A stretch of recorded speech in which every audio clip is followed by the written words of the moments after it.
Hey guys, welcome back to the channel. Evac here, broadcasting from Mallorca, where it's a lovely sunny day here in the beginning of October. I've got behind me two new tents which I've recently tested, the MSR Access 1 and the Big Agnes Copper Spur HV1. I thought I'd just do a short review just to show the differences between these two one-person tents and just go through some of the good points and the bad points of each particular tent. So let's have a quick look. So to start off, let's begin with a walk around of each particular tent, starting with the Big Agnes Copper Spur HV1. So this is the HV1, and as you probably see in comparison with the Access 1, it's not a symmetrical shape. It's got a taller part towards the end and then it curves down towards the feet end. That can probably be seen a little bit better from this view, where the foot box end is a lot shallower, or there is a lot less depth at the foot box end. And the back of this tent has got quite a sort of vertical side to it. Just walk around the tent in the other direction there, you can probably see how this tent tapers in towards the foot box end. And you'll also notice that there's no guy lines on this end of the tent.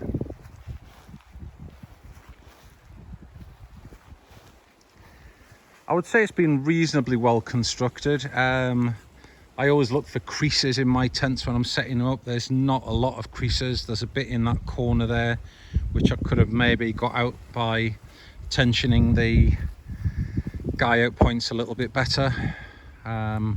It's reasonably taut. It's got a single vent at that end, and there are two guy line points on that one single end as well, which does sometimes make me wonder, why did they not just even put one guy line point on the other end of the tent? I presume it must be either to be set up with the wind coming from the other end or this end, one of the two.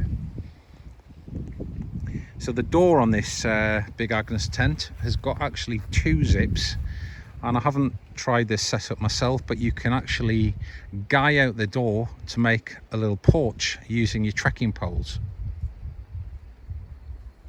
So to open the door, I'll just go and show you quickly. It's got a little bit of a storm flap across it here.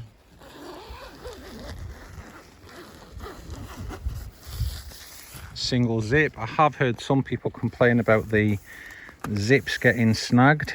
I must admit, on my one test this week, it was wet in the morning or condensated and the zip did get snagged.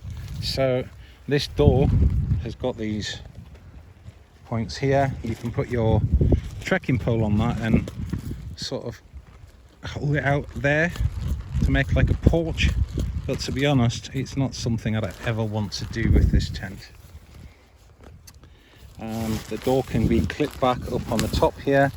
I saw one user just said, well, you know, it's just as easy just to stuff the door in the top like so. And that's the entrance there. It's got a decent sized vestibule. And this door here, it's not my favorite configuration, to be honest, having two zips, because you've got to pull one zip and then the next zip. I much prefer a continuous zip, but didn't really have much choice because that's what it was. So I'll just open the door now and give you a look from the inside.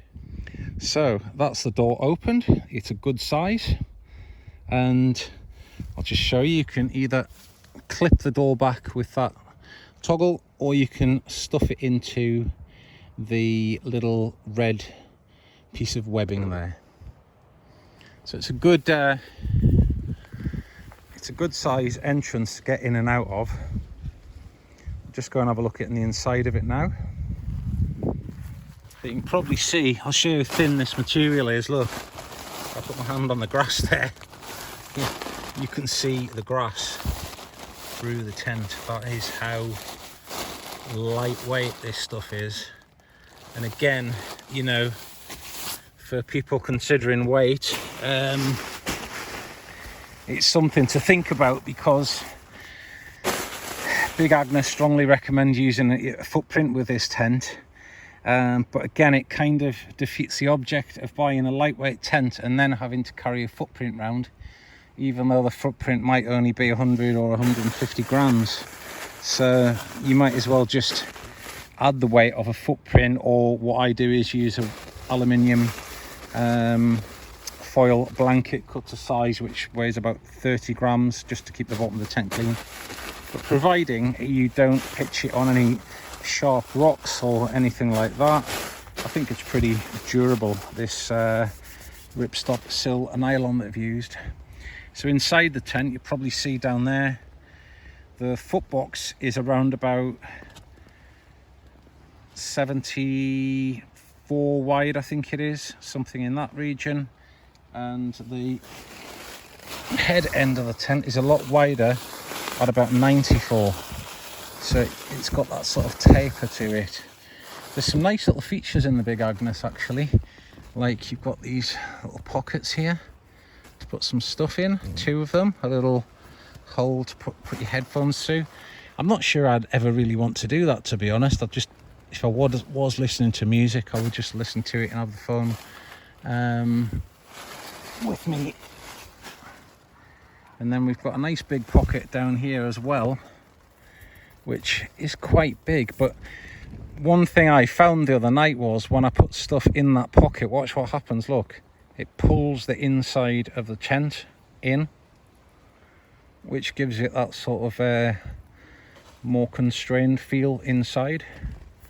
You've got some D-rings, some rings at the top here. You can put a washing line or hang something from there.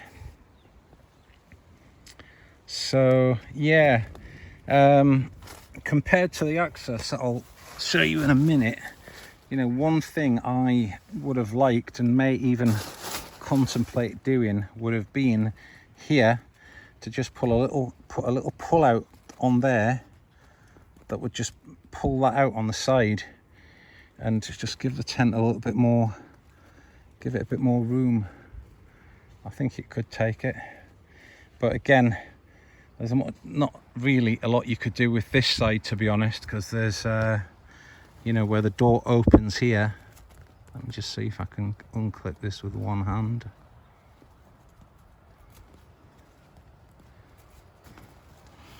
You see, the only thing you could do is put something there onto that peg to pull it out. But of course, if you did that, then you would be restricting the size of the door opening. But it is something to possibly think about if you want to have that sort of more voluminous space inside.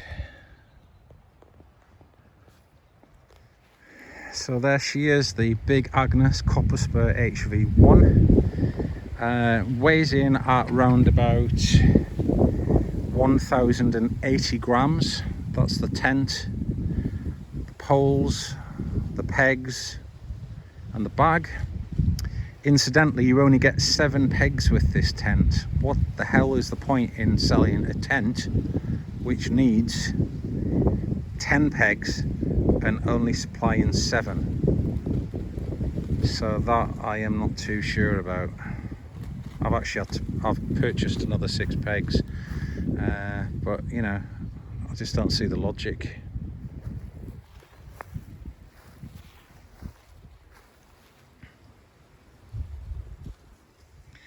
There we go, look, I've just re-pegged that porch area, this vestibule area, just to try and get rid of these creases in the corner. They have come out, but of course then you end up with a crease somewhere else. So it's pretty difficult with a tent with all of these curves to get it set up completely taut without any creases. It's really difficult. So I think that's just something you have to live with. So let's have a look at the MSR Access 1 2021 model tent, which incidentally has got vents in the ends of the fly sheet. It's got a different pole and hub system to the predecessor, and it's got additional guy out points, I believe, on the ends of the fly at the bottom. I haven't actually had the previous model, but I'm not sure I saw that on the previous one. So as I said earlier, the Access 1 is more of a symmetrical shaped tent, as we can see here. There's no difference between the head or the foot end, and the inside is rectangular opposed to tapered. And that's probably the best setup I've had of this particular tent, crease wise. There are a few little creases just at that corner there. Had the same situation with my hubber, actually. That was exactly the same. Let's walk around this side.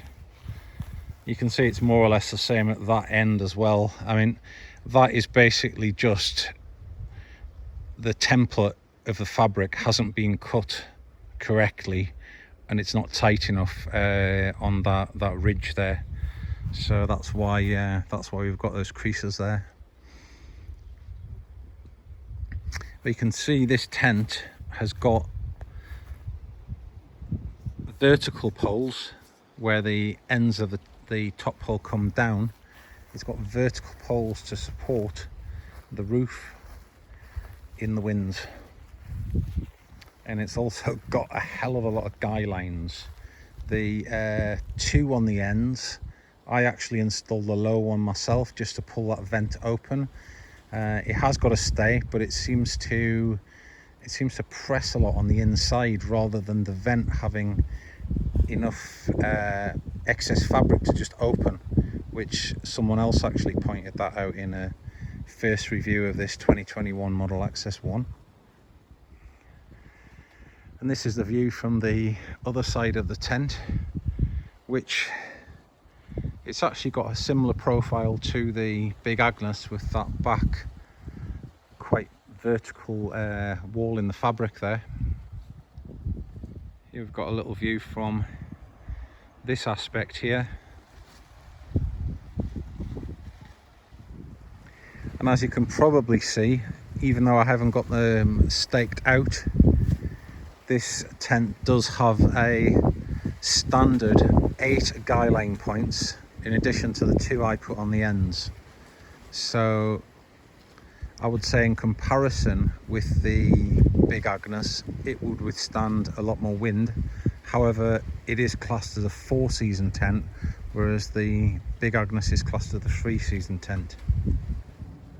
So let's have a look at the doorway or entrance on the Access 1. Firstly, to point out, the Access 1's got this nice rain gutter that runs down there, so any water coming off the top of the tent will go in that rain gutter and run down the edge.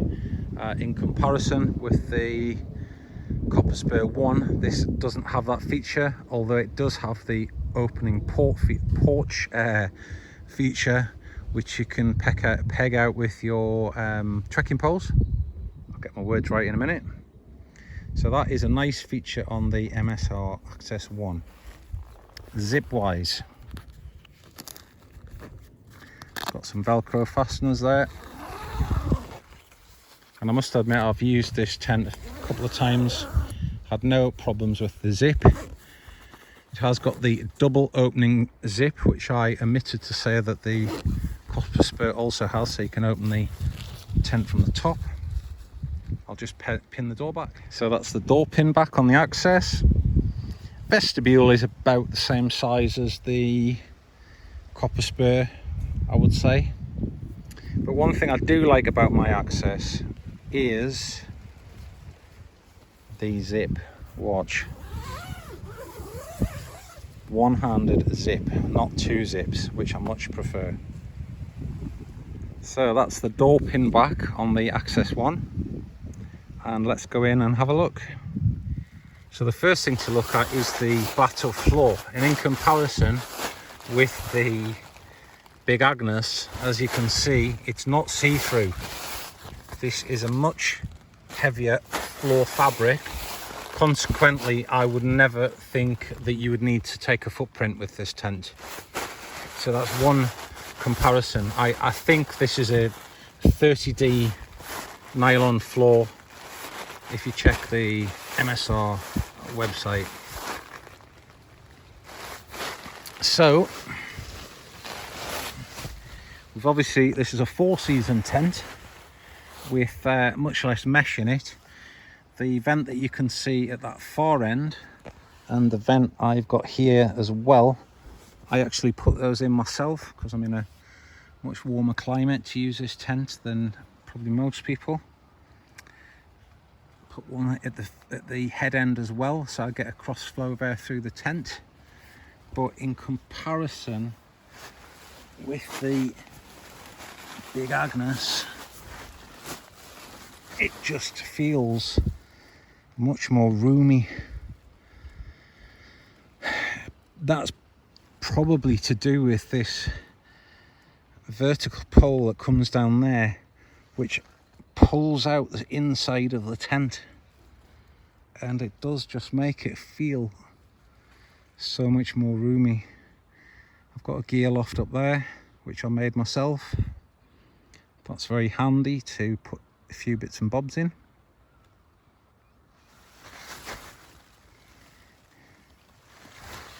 And then at this end, I've got the same configuration. It's got a little pocket at each end. It's got the added window.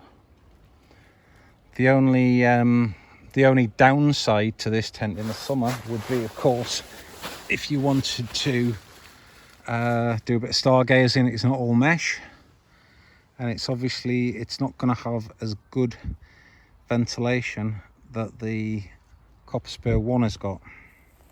So guys, there we have it, the comparison between the MSR Access 1 2021 model and the Copper Spur HV UL1. I forgot to mention the weight of the Access 1 is more or less 1.5 kilos. So probably factoring in the additional pegs that you need for the Copper Spur, that's going to be another probably 20 grams, so it'll be 1.1 kilos. And the fact that you need a footprint, that's another 150. So at the end of the day, there's probably about 250 grams difference between the weights of the two tents. But they are significantly different in that the Big Agnes is a 3-season and the MSR is a 4-season tent. So it would depend on where you're using the tent and what purpose you have, and location, using it at altitude or low down in the tree line, so on and so forth. For me, there's no doubt the MSR Access 1 has more interior space. It has a larger feel in the living area, which in some respects makes it more comfortable. The Copper Spur is similar to the Hubba in the fact that it hasn't got those vertical poles, so the sides are drawn in, making it, there's less volume inside the tent, or it appears as less volume because you haven't got the sides which are being stretched out in the middle of the tent, which with the Access just seems to give it a much larger feel compared to the Copper Spur. With regards to durability, well, that's a difficult one, but there is no doubt that the Access has got thicker fabrics than the Copper Spur, and in my view it wouldn't even be necessary to take a footprint with the Access, so that's one thing less that you've got to carry. How's each tent going to stand up in windy conditions? Well, I haven't actually tried that, but we can just take a quick look at the tent here, just by seeing how strong the frame is, and that really for the copper spur. I know there are lots of reports of these tents withstanding lots of wind, but you can probably see there that if that got a lot of wind on there, it's just going to force that down the top there. It definitely feels a lot more sturdy at the head end, at the foot end. There's a lot of flexion in those poles, and you can probably see now, just with this little bit of wind we've got pulling down on that side of the tent there. You can see there where the tent's getting blown in down that side, just with this little bit of wind we've got here, probably 20 miles an hour or something. Let's have a look at the access. So the access, as soon as you press the top, it just feels, look, you can't compress that end there. That end, it is just much more rigid. And I know there's lots of reports about these cyclone poles flexing. There's not a lot of reports about them breaking, and most people just say they do just stretch back to position once they've flexed. But yeah, there's you know, if we put our hand on that cross pole there and press down, there's not a lot of movement in that tent. If we go to the copper spur and press down, whoa, look at that. That is a lot more flexy. But as I said before, that's a 3-season tent, whereas the Access is a 4-season tent.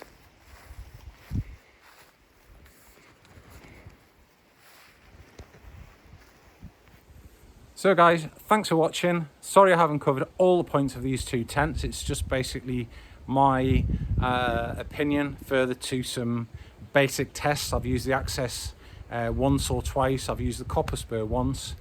Hope you've found the video helpful if you're looking at buying one of the two, or a comparison between the two. And if you like the channel, don't forget to subscribe and hit the notification bell. Cheers, stay safe.